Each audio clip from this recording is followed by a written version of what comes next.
কিরে, এখন তোর শরীর কেমন? মোটামুটি ভালো। মাথাটা এখনো একটু একটু ব্যথা করে। ঠিক হয়ে যাবে, আল্লাহ ভরসা। আজ আঙ্কেল আন্টি আসেনি? এসেছে, কিছুক্ষণ আগে বাড়িতে চলে গিয়েছে।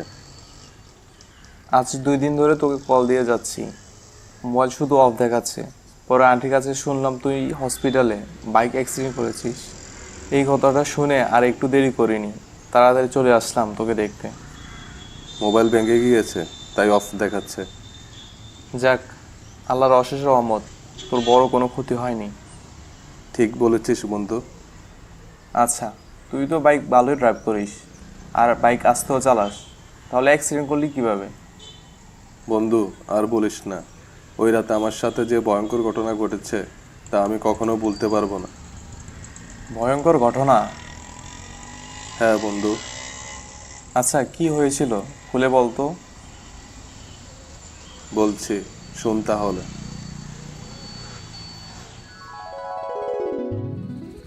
না, আর ভালো লাগছে না। অফিসে কাজের এত চাপ বেশি যে মাথা পুরো হ্যাং হয়ে যাচ্ছে। কোথাও ঘুরে আসলে ভালো হয়। তাহলে এক কাজ করি, অফিস থেকে 2-3 দিনের জন্য ছুটি নেই, তারপর প্রীতনু আমি দুজন মিলে ঘুরে আসি। হ্যাঁ, এটাই ভালো হবে। আমার আবার রাতে বাইক ড্রাইভ করতে খুব ভালো লাগে। খুব অন্যরকম অনুভূতি কাজ করে। খুব ভালো লাগে, মন চায় সারা রাত ড্রাইভ করতে। কি ব্যাপার, এত রাতে এখানে লোকটি কি করছে?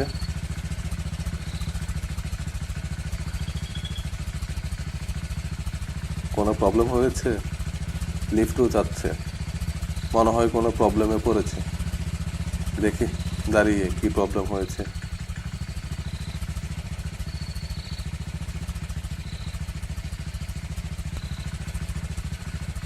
জি, বলুন। ভাইজান, খুব বিপদে পড়েছি।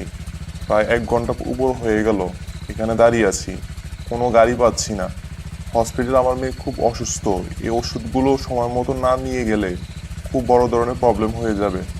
প্লিজ ভাইজান, আমাকে একটু হসপিটাল পর্যন্ত দিয়ে আসেন। মনে মনে ভাবছি, এত রাতে ঠিক হবে যাওয়াটা? লোকটিকে এই প্রথমবার দেখেছি, আর কখনো দেখিনি। কথা শুনে মনে হচ্ছে সত্যি বিপদে পড়েছে।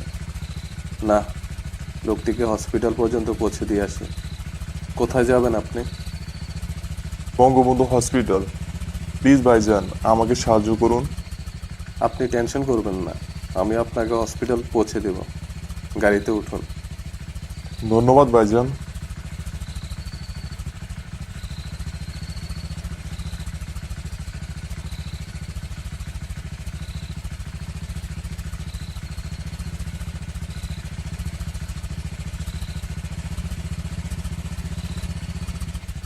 কী নাম আপনার? করিম হোসেন।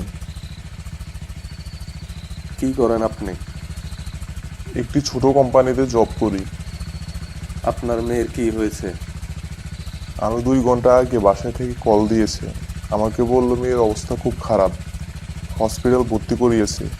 তারপর আমাকে বলল ওষুধগুলো নিয়ে খুব তাড়াতাড়ি হসপিটালে আসার জন্য। প্রায় 1 ঘন্টা ধরে গাড়ির জন্য অপেক্ষা করছি, কোনো গাড়ি আসেনি। আপনাকে অনেক ধন্যবাদ ভাইজান, আমাকে সাহায্য করার জন্য। আচ্ছা ঠিক আছে, আপনি টেনশন নেবেন না, আমরা খুব তাড়াতাড়ি হসপিটাল পৌঁছে যাব। আপনার মেয়ের এজ কেমন? ভাইজান, 3 বছর। বাসায় কে কে আছে আপনার? মা, বাবা, ভাই, বোন, ওয়াইফ আর আমার মেয়ে। আপনার শুধু মেয়ে একজন? জি ভাইজান। আচ্ছা।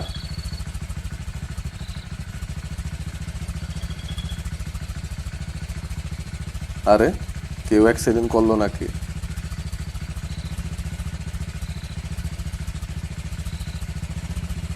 করিম ভাই, কেউ মনে হয় অ্যাক্সিডেন্ট করেছে, দেখতে হবে কি হয়েছে।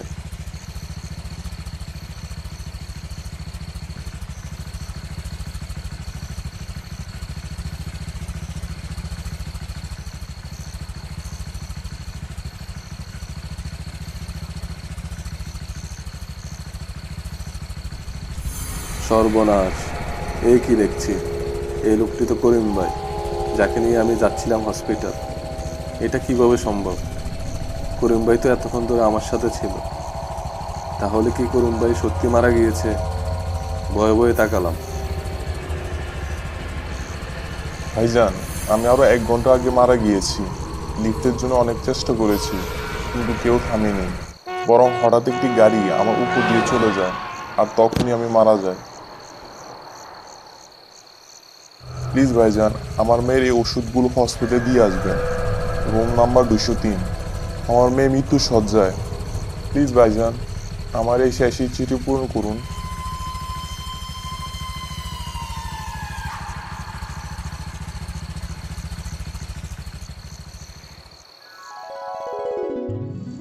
তারপর কি হলো? পরে আমি হসপিটাল ওষুধগুলো দিয়ে আসি, আর বাড়িতে আসার সময় একটু অন্যমনস্ক হয়ে যায়। মাথার ভেতর শুধু করিম ভাইয়ের কথাগুলো ঘুরছিল। পরে হঠাৎ কীভাবে যেন বাইক স্লিপ করে পড়ে যায়, আর জ্ঞান ফেরার পর আমি দেখি যে হসপিটালে। সত্যি বন্ধু, খুব ভয়ঙ্কর ঘটনা।